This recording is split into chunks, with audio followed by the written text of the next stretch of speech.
നമസ്കാരം. മലയാളി വാർത്തയിലേക്ക് സ്വാഗതം. ഇത്തവണ LDFനെ വൻ തോൽവി കേരളത്തിൽ നേരിട്ടപ്പോൾ അത് അഭിമാനത്തോടെ പിടിച്ചു നിർത്തിയ ഒരു മണ്ഡലമായിരുന്നു ആലത്തൂർ മണ്ഡലം.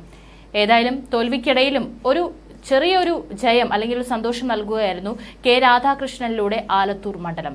ശക്തമായ പോരാട്ടമായിരുന്നു ആലത്തൂർ മണ്ഡലത്തിൽ നടന്നിരുന്നത്. കഴിഞ്ഞ തവണ അവിടെ UDF സ്ഥാനാർത്ഥി രമ്യ ഹരിദാസ് ആയിരുന്നു ജയിച്ചത്. ഇത്തവണ കെ രാധാകൃഷ്ണനിലൂടെ മണ്ഡലം തിരിച്ചുപിടിക്കുകയായിരുന്നു. ഏതായാലും ഇപ്പോൾ തെരഞ്ഞെടുപ്പൊക്കെ കഴിഞ്ഞപ്പോഴും പലതരത്തിലുള്ള ചർച്ചകളും LDFൽ പാർട്ടി നേതൃത്വത്തിൽ നടക്കുന്നുണ്ട്. കാരണം തോൽവിയുടെ പശ്ചാത്തലത്തിലാണ് എന്താണ് അതിനുള്ള കാരണം എന്നുള്ള നിലയ്ക്ക് ഇപ്പോൾ വലിയ രീതിയിൽ യോഗങ്ങളും മറ്റും നടക്കുന്നത്. ഏതായാലും ഇപ്പോൾ ചർച്ചകൾ അവിടെ നടക്കുന്നതിനിടയിൽ ഇന്ന് ലോക്സഭാ തെരഞ്ഞെടുപ്പിൽ വിജയിച്ചു കയറിയതോടെ മന്ത്രി കെ രാധാകൃഷ്ണൻ ഇന്ന് മന്ത്രിസ്ഥാനം രാജിവെക്കും. രാജിവെച്ചുകൊണ്ടുള്ള കത്ത് മന്ത്രി രാധാകൃഷ്ണൻ മുഖ്യമന്ത്രി പിണറായി വിജയന് ഇന്ന് കൈമാറും. നിയമസഭാ അംഗത്വം രാജിവെച്ചുകൊണ്ടുള്ള കത്ത് സ്പീക്കർ ഷംസീറിന് രാധാകൃഷ്ണൻ ഇന്ന് നൽകും. രാധാകൃഷ്ണൻ ഭരിച്ചിരുന്ന വകുപ്പുകളുടെ ചുമതല ആർക്ക് നൽകുമെന്നതിൽ മുഖ്യമന്ത്രി തീരുമാനമെടുക്കും. പുതിയ മന്ത്രി വരുന്നതുവരെ മുഖ്യമന്ത്രിയും വകുപ്പുകൾ കൈവശം വയ്ക്കാൻ സാധ്യതയുണ്ട്. ആലത്തൂർ മണ്ഡലത്തിൽ നിന്ന് ലോക്സഭയിലേക്ക് വിജയിച്ചതിനെ തുടർന്നാണ് രാധാകൃഷ്ണൻ രാജിവെക്കുന്നത്. ലോക്സഭാ തെരഞ്ഞെടുപ്പിൽ കേരളത്തിൽ CPM വിജയിച്ച ഏക മണ്ഡലം കൂടിയാണ് ആലത്തൂർ. സിറ്റിംഗ് MP ആയിരുന്ന കോൺഗ്രസിന്റെ രമ്യ ഹരിദാസിനെയാണ് CPM സ്ഥാനാർത്ഥിയായിരുന്ന രാധാകൃഷ്ണൻ തോൽപ്പിച്ചത്. രാധാകൃഷ്ണൻ നിയമസഭാ അംഗത്വം രാജിവെക്കുന്നതോടെ ചേലക്കരയിലും ഉപതെരഞ്ഞെടുപ്പ് നടക്കും. കോൺഗ്രസ് രമ്യ ഹരിദാസിനെ ചേലക്കരയിൽ പരിഗണിച്ചേക്കുമെന്നും റിപ്പോർട്ടുകളുണ്ട്.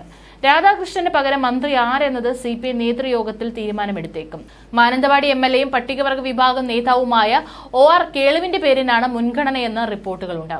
അതേസമയം CPIM സംസ്ഥാന സമിതി യോഗം ഇന്ന് ആരംഭിക്കും. തെരഞ്ഞെടുപ്പ് തോൽവിയും സംസ്ഥാനത്തെ രാഷ്ട്രീയ മാറ്റവും ഇഴകേറി പരിശോധിക്കാനാണ് നീക്കം. ഒപ്പം തിരുത്തൽ നടപടികളും നിർദ്ദേശിക്കും. കഴിഞ്ഞ ദിവസം ചേർന്ന സെക്രട്ടേറിയറ്റ് യോഗത്തിൽ മണ്ഡലാടിസ്ഥാനത്തിൽ തോൽവിയുടെ കാരണങ്ങൾ പരിശോധിച്ചിരുന്നു. ലോക്സഭാ തെരഞ്ഞെടുപ്പ് പരാജയത്തിൽ സംഘടനാ തലത്തിൽ തിരുത്തൽ നടപടിക്ക് തയ്യാറെടുക്കുകയാണ് CPIM. തെരഞ്ഞെടുപ്പ് പരാജയം വിശദമായി സെക്രട്ടേറിയറ്റ് യോഗം പരിശോധിച്ചു. സംസ്ഥാന സമിതിയിലെ ചർച്ചകൾക്ക് ശേഷമാകും തുടർ നടപടികളിലേക്ക് കടക്കുക. പാർട്ടി ശക്തി കേന്ദ്രങ്ങളിലെ വോട്ട് ചോർച്ച നേതൃത്വത്തെ ആശങ്കപ്പെടുത്തുന്നുണ്ട്.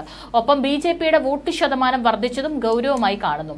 പാർട്ടിയുടെ അടിസ്ഥാന വോട്ടുകൾ പോലും BJPക്ക് ചോർന്നിട്ടുണ്ടെന്നാണ് വിലയിരുത്തൽ. തെരഞ്ഞെടുപ്പിനെ സ്വാധീനിച്ച രാഷ്ട്രീയ സാമൂഹിക സാഹചര്യം യോഗത്തിൽ ഇഴകീറി പരിശോധിക്കും. ഒപ്പം തിരുത്തൽ നടപടികളും നിർദ്ദേശിക്കും. 3 ദിവസം നീളുന്ന സംസ്ഥാന സമിതിക്ക് ശേഷം സെക്രട്ടേറിയറ്റ് വീണ്ടും ചേരും. സംസ്ഥാന സെക്രട്ടേറിയറ്റാണ് തിരുത്തൽ നടപടികളിൽ അന്തിമ തീരുമാനം കൈക്കൊള്ളുക. വൻതോതിൽ വോട്ട് ചോർന്ന സ്ഥലങ്ങളിൽ പരിശോധനയ്ക്കായി അന്വേഷണ കമ്മീഷനെ നിയോഗിക്കുന്നതിലും സമിതി തീരുമാനമെടുക്കും.